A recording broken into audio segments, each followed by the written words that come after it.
Hey guys, this is Kevin from JazTime.com and welcome to a review of a vintage stainless steel Rolex Oyster Perpetual Submariner, or the Transitional Submariner.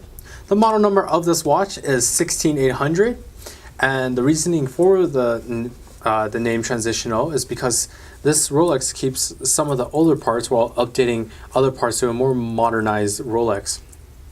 Okay, and I'll be letting you know which parts have been updated as we go through an unboxing review of the case and how to adjust the watch, the bracelet, and information as to where you can find this watch for the lowest possible price. Okay, so with the Submariner, it'll be extremely difficult to find brand new unless there's someone out there who just so happens to have one locked up in their safe. So what I have here is a used version that is still in extremely good condition.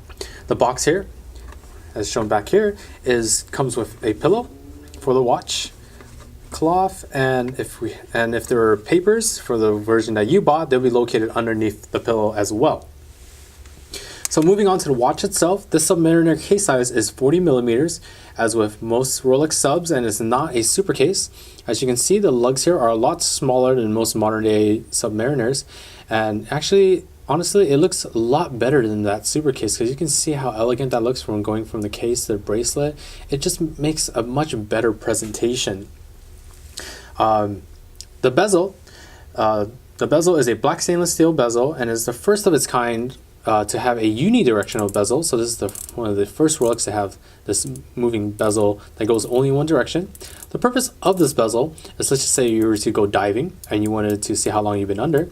You would just adjust the arrow right here, indicated here, up to the minute hand, and the markers, 5 minutes, 10 minutes, and 15 minutes, will let you know how long you've been underwater. As it keeps going, you can see it indicates 20, 25, 30, so on and so forth. Okay, so let's talk a little bit about the dial markers and the hands. The dial markers and the hands are tritium patina, circled with white gold. That tritium patina means that once this watch ages, you can kind of see that color on the markers themselves. They'll have that beautiful cafe con leche color, or color of coffee and milk, which is found in most vintage Rolexes from the 1980s period. So it'll start showing that tiny bit of brown color to it. To know if your vintage Rolex does have that tritium, at the very bottom of the dial, it'll actually say Swiss-T less than 25. So that's a little cool piece of information. On the throw clock position, with a Cyclops lens for easier viewing, the date is located there. But the cool thing about that is that this date wasn't originally a quick set until this model of the Rolex, meaning that when you pull out this crown, at the first tick, you originally weren't able to just adjust the date however quickly you want, but now you can just go counterclockwise and it'll adjust pretty quickly. Okay, so all this is covered by a sapphire crystal. Another innovation at the time was this was the first stainless steel Rolex to have that sapphire crystal cover the dial. At the time, only gold Submariners had that sapphire crystal to prevent scratching and the glare. So that's pretty cool. So moving on, the movement of the watch is mechanical self-winding, and to wind it yourself, you just have to unscrew the crown counterclockwise and only screw 20 times clockwise. That's all you need. Any more, you might damage the watch. So yeah, be careful when you do that. So let's move on to the bracelet. As you can see here, it is a very nice bracelet. It isn't too overbearing. Very simple 5 links. And it has the Rolex clasp here. The clasp itself is called the Oyster Safety Lock.